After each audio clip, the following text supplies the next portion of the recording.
Very good evening to all. अभी हम लोगों ने चैप्टर 3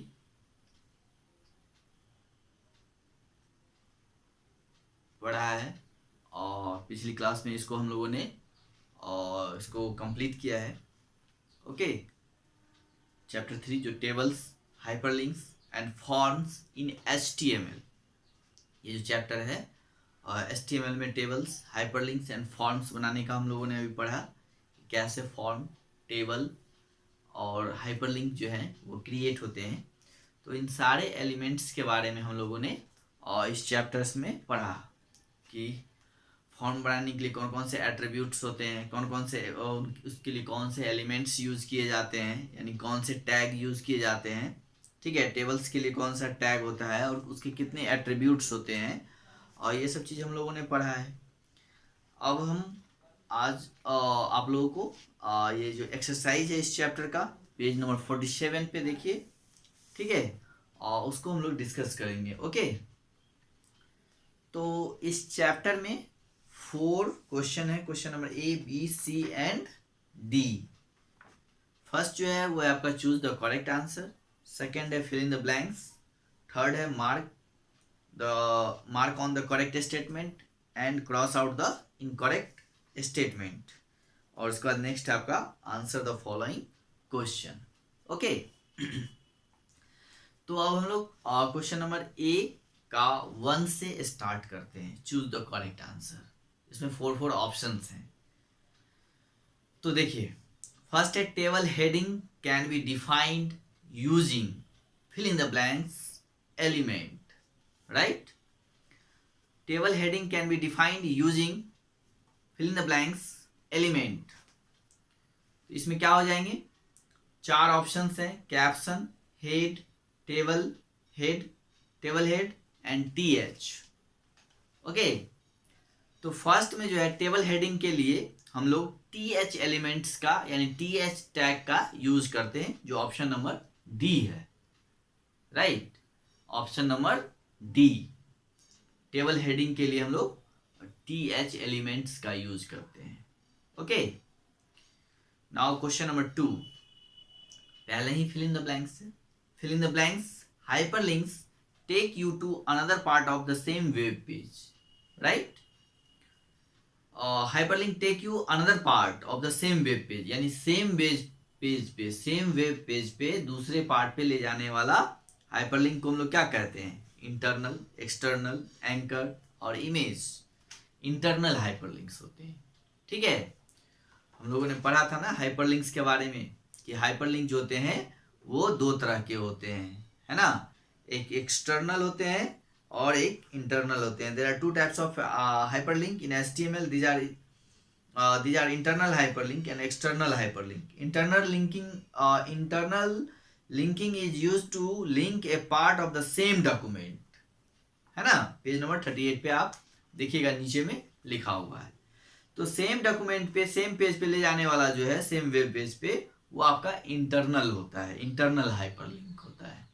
ओके, चलिए नेक्स्ट है HREF यानी hyperlink reference. Hyperlink reference attribute of anchor tag takes the fill in the blanks of the links as value. ठीक है, इसमें 4 ऑप्शंस हैं, address, name, number and hyperlink. तो HREF attributes of anchor tag, anchor tag के कौन कौन से attribute होते हैं ये आपको पता है? तो एंकर टैग के लिए जो है आप जो हाइपरलिंक है उसमें आपका देखिए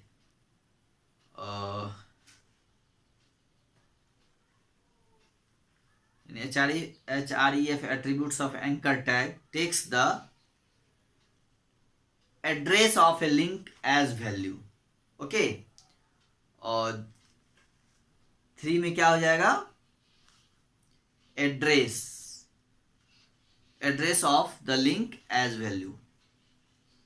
number 4, fill in the blanks attribute of form tag is used to define the name of a form, यानी कौन सा एट्रीब्यूट है फॉर्म टैग का जो नेम को डिफाइन करता है फॉर्म में, है ना। तो इट्स वेरी क्लियर, नेम ही होगा, चेक बॉक्स तो होगा नहीं, ना ही एक्शन होगा, है ना। तो इसमें नेम एट्रीब्यूट्स होंगे। Name attributes of form tag is used to define the name of a form. Okay, तो ये हो गया आपका, यानी फर्स्ट का th एलिमेंट, सेकेंड में इंटरनल, थर्ड में एड्रेस एंड फोर्थ में नेम। अब देखिए नेक्स्ट है question number B, fill in the blanks. इस फिल इन द ब्लैंक्स को फिल करने के लिए ऊपर में आपको 5 वर्ड्स दिए हुए हैं। फर्स्ट है सेल स्पेसिंग, नेक्स्ट है कोल स्पान, थर्ड है internal and fourth forms and fifth and last body. तो इन्हीं वर्ड्स का यूज करना है इन फिल इन द ब्लैंक्स को फिल करने में, ठीक है। इसी में से हमको देखना है कि कौन फिल में और ये फिल इन द ब्लैंक्स में कौन सा फिट करेगा, इसी में से चूज करना है। तो चलिए first fill in the blanks, question number 1, table rows may be grouped into head, foot and fill in the blanks section. तो table rows may be grouped into head, foot and body sections. First में क्या होगा, body sections. Okay, चलिए first में हो गया body. Next fill in the blanks, attribute gives the amount of space between the cell. यानी कौन सा एट्रीब्यूट है जो सेल के बीच में स्पेस देता है, यानी अमाउंट ऑफ स्पेस क्रिएट करता है ना। तो cell spacing, col span, forms, body तो फिल हो चुका है, फॉर्म्स एट्रीब्यूट नहीं है। इंटरनल हाइपरलिंक में होता है। ओके, कोल स्पान ये मर्ज करने के लिए होता है। सेल स्पेसिंग, है ना, सेकेंड में हम लोग फिल करेंगे। Cell spacing attribute gives the amount of space between the cells, right. Now question number fill in the blanks number 3। और 3 में देखिए फिल इन द ब्लैंक्स है। First, merges cells across the columns in a table, है ना। Cell को merge करने के लिए across the column in a table कौन सा हम लोग ऑप्शंस यूज करते हैं। तो अब एक आपका है इसमें next col span. Col span merges cells across the column in a table, right. तो थर्ड में क्या हो गया, col span. Okay, now question number 4, fill in the blanks है। Hyperlinks required name attribute in the anchor tag. Okay, तो इसमें internal hyperlinks require name attributes in the anchor tag, sorry, हाँ। तो internal hyperlinks require name attributes in the anchor tag, यानी 4 में आपका internal हो जाएगा, internal hyperlinks. Okay, next 5, user interact with. अब लास्ट बचा है, तो एक ही बचा ही है, बॉडी और cell spacing, col span and internal fill हो चुका है। तो अब एक फॉर्म्स बचा है, तो अल्टीमेटली ये 5 में जो है फॉर्म ही आएगा, ठीक है। तो users interact with forms through named controls. Okay, अब देखिए नेक्स्ट है question number C, mark on the correct statement and cross out the incorrect statement, ठीक है। यानी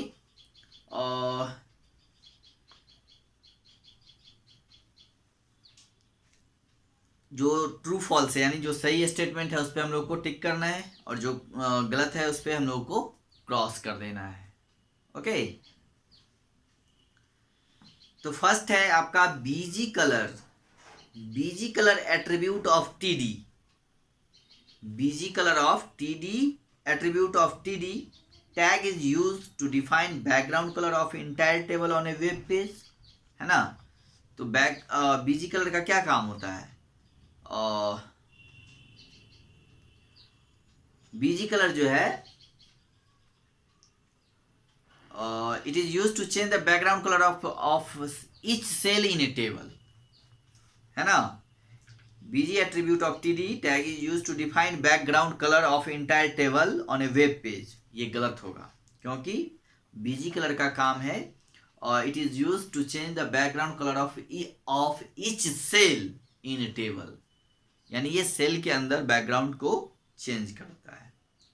और बैकग्राउंड जो होता है वो it is use to apply a picture as a background of each cell in a table. तो first आपका फॉल्स है, राइट। सेकेंड देखिए, row span attribute is use to merge the rows in a table on a web page. ये correct, ठीक है। Row span attribute is use to merge the rows in a table on a web page, correct. ये आपका second correct है। Third, in HTML, a user is not allowed to align the table. In HTML, a user is not allowed to align the table. यानी user को table align करने का allowed नहीं होता है, ये फॉल्स हो जाएगा, होता है। ओके, चलिए अब नेक्स्ट है आपका fourth. External link in a web page is use to connect one page with another। external link in a web page page is used to connect one page with another। ये आपका correct है, सही होगा। External link का काम होता है web page का यूज जो है कनेक्ट करने का, वन पेज विद अनदर, एक पेज के साथ दूसरे पेज को कनेक्ट करना। ये आपका सही है, करेक्ट होगा। ओके, फिफ्थ देखिए, radio buttons are use to accept multiple choice from the user. No, it's wrong, ये आपका गलत है, क्योंकि radio buttons are used when only one option is required to be selected, है ना। Radio button are used when only one option is required to be selected. जब कोई एक ही ऑप्शन सेलेक्ट करना होता है तब हम लोग रेडियो बटन का यूज करते हैं। मल्टीपल के लिए चेक बॉक्स होते हैं, क्या होते हैं? Check box. ओके, अब देखिए नेक्स्ट क्वेश्चन है question number D. Okay, what is the use of row span attribute. और रो स्पान एट्रीब्यूट का क्या काम है? What is the use of row span attribute, यानी रो स्पान एट्रीब्यूट जो है उसके क्या यूजेज है। तो रो स्पान के बारे में हम लोगों ने पढ़ा है, ये आपको पेज नंबर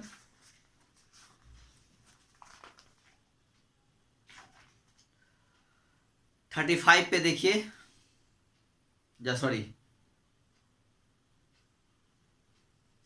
रो स्पान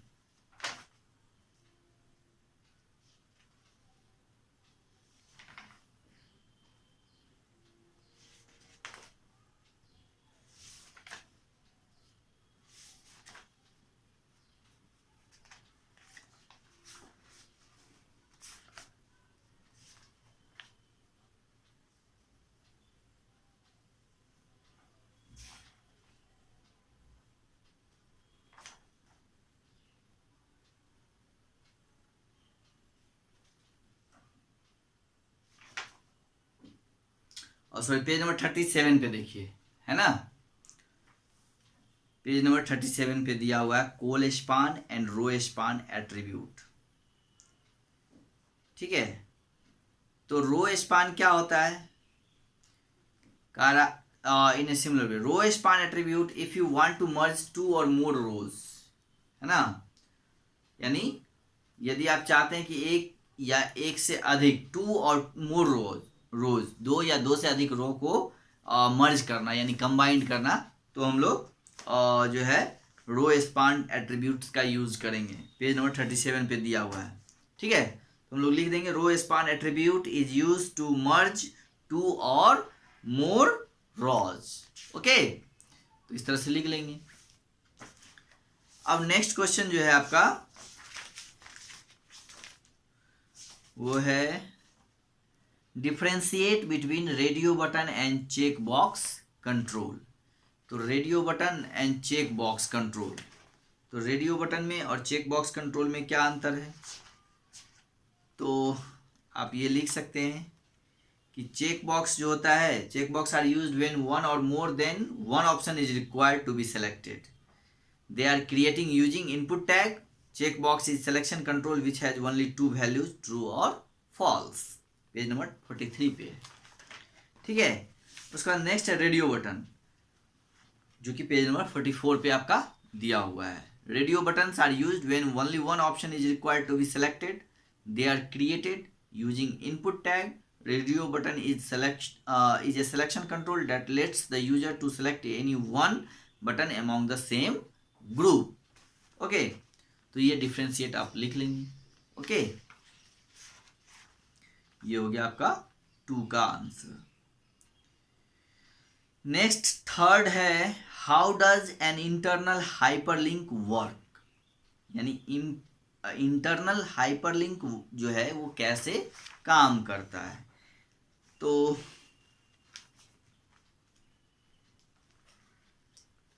इंटरनल हाइपरलिंक के लिए जो है आप लिख सकते हैं कि इंटरनल हाइपरलिंक वर्क्स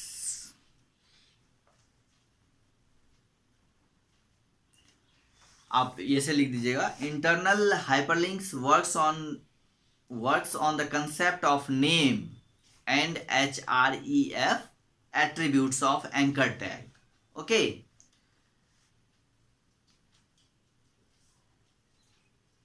उसके बाद फुल स्टॉप देके फिर लिखिएगा.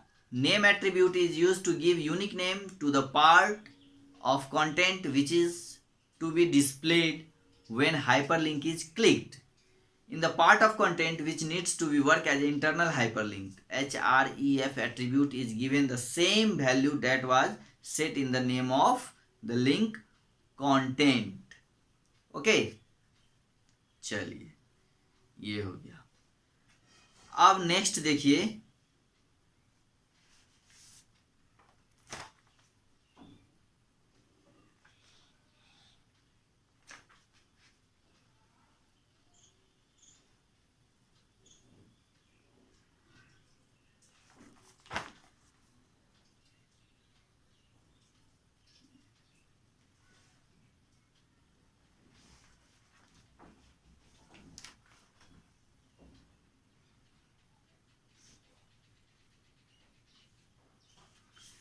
नेक्स्ट क्वेश्चन देखिए.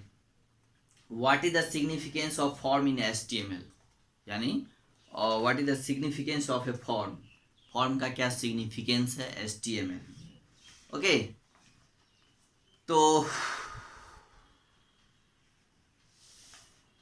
इसको आप ऐसे लिख दीजिए. An HTML form is a section of a document containing normal content, markup, special elements called controls, right? जैसे check box, radio button, menus etcetera to get input form from the users. Okay, क्या लिखेंगे? An HTML form is a section of a document containing normal content, markup, special elements called controls. Check boxes और check box, radio button, menus को small bracket के अंदर लिख लीजिएगा. To get input from the user, ये लिख देंगे. अब next and last question, question number 5. Differentiate between text box and text area control in A form in HTML. है ना?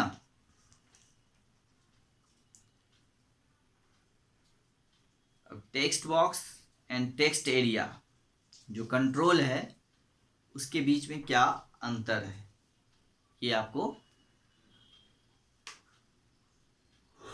डिफाइन करना है. तो text box and text area,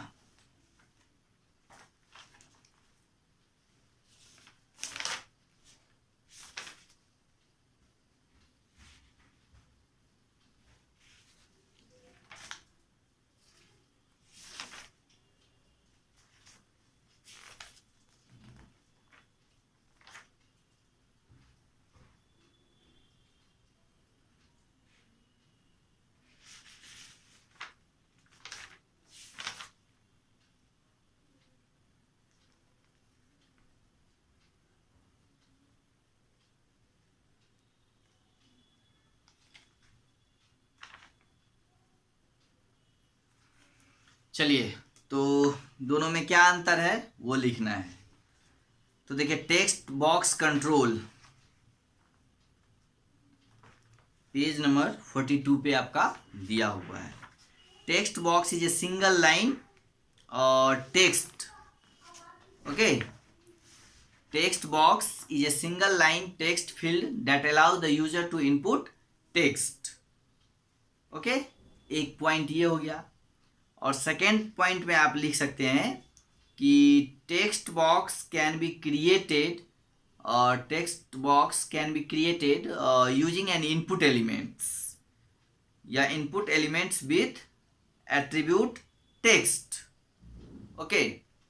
ये तो ये आप टेक्स्ट बॉक्स में लिख सकते हैं कि या text box is a single line text field that allow the user to input text, single line text input controls are created using an input elements whose type attribute should have the value text, ऐसे भी लिख सकते हैं। और उसके बाद है text area. तो टेक्स्ट एरिया आपका पेज नंबर 45 पे है ऊपर में, और इसको आप लिख सकते हैं कि टेक्स्ट एरिया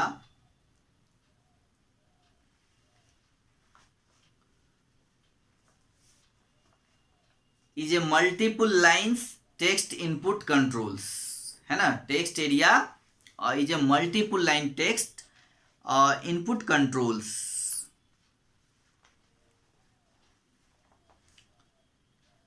और सेकेंड पॉइंट में इसको लिख सकते हैं आप, ए text area can be created using text area element, okay. A text area can be created using text area element. तो टेक्स्ट एरिया को डबल एंगुलर ब्रैकेट के अंदर लिख देना है। तो इस तरह से ये चैप्टर जो है आपका फिनिश हो गया। इसके जितने भी क्वेश्चन थे सब के सब डिस्कस हो चुके हैं। अब इसमें कुछ भी नहीं है क्वेश्चन आंसर जो करना है, ओके। तो इस क्वेश्चंस को आप लोग फटाफट करिए, फिर सबमिट करिए। इसके बाद हम लोग फिर नेक्स्ट क्लास स्टार्ट करेंगे, ओके। चलिए, हैव ए गुड डे।